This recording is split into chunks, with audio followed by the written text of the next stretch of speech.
Houve um encontro em agosto de 2018. Esse encontro é um encontro que reúne líderes de grandes igrejas evangélicas do Brasil.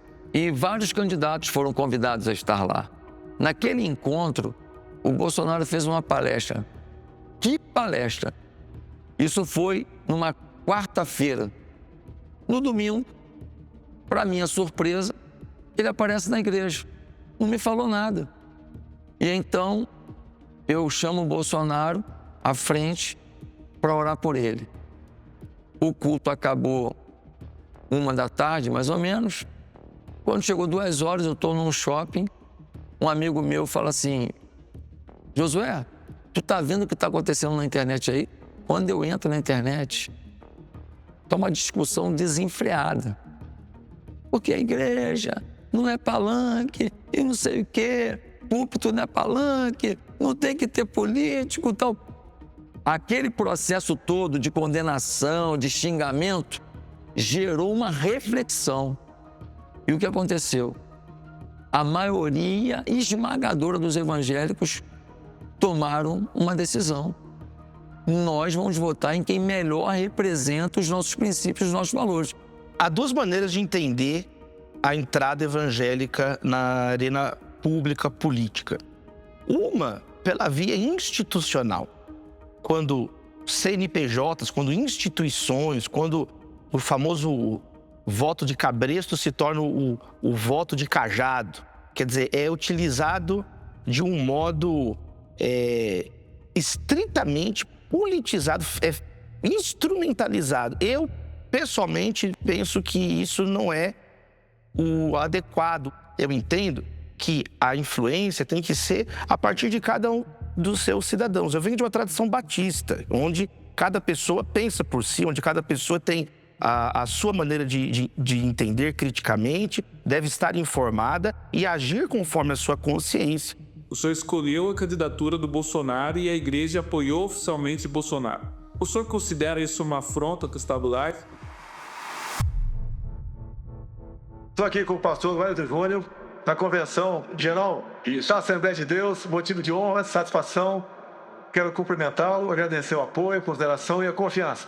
Que Jesus Cristo, Senhor, dará a este homem a vitória no primeiro turno. O fato de nós termos apoiado o Bolsonaro na última eleição não é por causa da religiosidade. Por isso eu acredito que não foi afronta nenhuma ao Estado laico do nosso Brasil. Nós escolhemos o Bolsonaro, apoiamos o Bolsonaro por causa do seu discurso em defesa da família, em defesa da cidadania.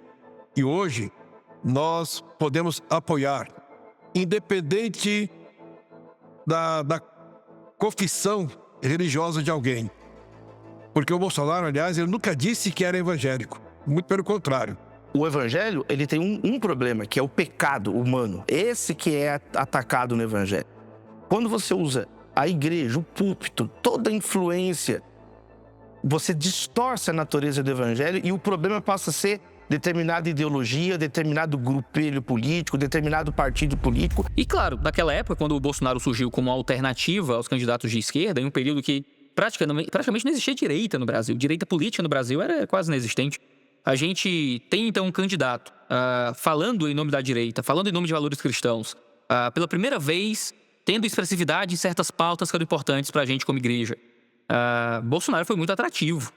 Foi a partir do modo como Bolsonaro foi administrando seu governo e, na minha opinião, traindo muitos ideais que ele pregava na sua campanha, que eu comecei a entender que, na verdade, ele não representava as coisas que eu imaginava que ele representava de modo nenhum. O Bolsonaro acordava todos os dias com alguma acusação. Não teve um dia dos 4 anos que ele não abriu o jornal de manhã, e por várias vezes eu estava do lado dele na hora que ele abriu o jornal, em que não tinha uma acusação. E fora o STF dizendo 24 horas para responder isso, 48 horas para responder aquilo. O Bolsonaro tinha que explicar toda hora alguma coisa. É impressionante. Bolsonaro não teve um governo pró-igreja. Bolsonaro usou a igreja para ter um governo pró-Bolsonaro. Ele se elegeu usando os símbolos cristãos e atraiu muitos evangélicos assim. Bolsonaro se batizou 3 vezes. Como é que uma pessoa se batiza mais de uma vez? Isso é uma abominação dentro da teologia cristã. Ele está tentando usar um símbolo muito importante da comunidade evangélica, que é o aceitar Jesus, que é o declarar e professar fé em Cristo, como um ato eleitoreiro. Por muitas vezes, Bolsonaro tomou decisões difíceis porque Michele estava com um grupo de pessoas intercedendo, orando, pedindo a Deus sabedoria para o seu marido. Ele tomou a ceia sem ser evangélico. Eu lembro de testemunhos muito poderosos, quando no tempo da Reforma Protestante, pessoas que não eram cristãs tentavam tomar a ceia e os pastores se abraçavam à mesa da comunhão. E os pastores se abraçavam à mesa da comunhão, dizendo: eu prefiro morrer a servir o corpo e o sangue de Cristo aos infiéis. Bolsonaro foi o cara que trouxe a direita para um outro patamar.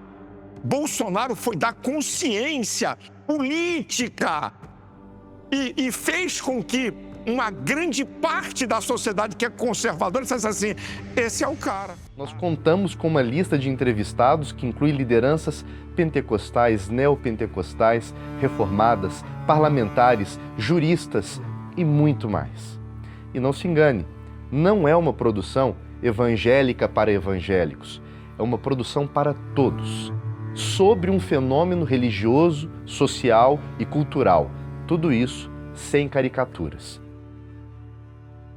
E se você está chegando agora, nós somos a Brasil Paralelo, uma mídia independente com uma missão: resgatar os bons valores, ideias e sentimentos no coração de todos os brasileiros, sem relativismos, sem colocar a realidade em segundo plano. Nosso compromisso é buscar a verdade em primeiro lugar. Nesse momento em que falo, estamos prestes a completar 10 anos de história. São centenas de documentários que vão desde o resgate da história não contada do nosso país até problemas na educação, segurança pública e tudo que é caro para qualquer brasileiro, para as famílias. Não podemos ter medo de ouvir qualquer lado que seja. Isso seria uma inimizade com o dever de buscar a verdade.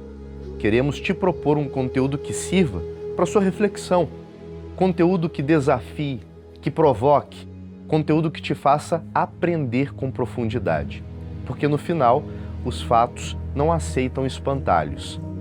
Você está prestes a assistir a um documentário sobre um fenômeno que se verifica nas grandes cidades e nos interiores, nas periferias, nas universidades, presídios, hospitais, nos meios políticos, nas famílias e em tantas igrejas locais.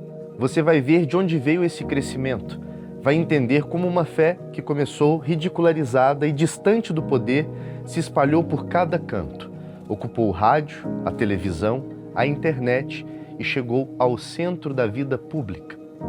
Se você se preocupa com o tema da liberdade religiosa, com a vida dos cristãos na democracia brasileira, com certeza este documentário é para você. E antes de começar, saiba que tudo isso só foi possível porque milhares de brasileiros decidiram se tornar membros da Brasil Paralelo. São pessoas comuns que financiam diretamente o nosso trabalho e permitem que estudos e investigações independentes como este do Brasil Evangélico continuem existindo. Esta produção foi realizada sem nenhum centavo de dinheiro público. Ela só saiu do papel porque nossos membros assinantes tornaram isso possível. Por isso, desde já, eu quero fazer um convite para você que entende a importância desta produção. Torne-se também um membro da Brasil Paralelo.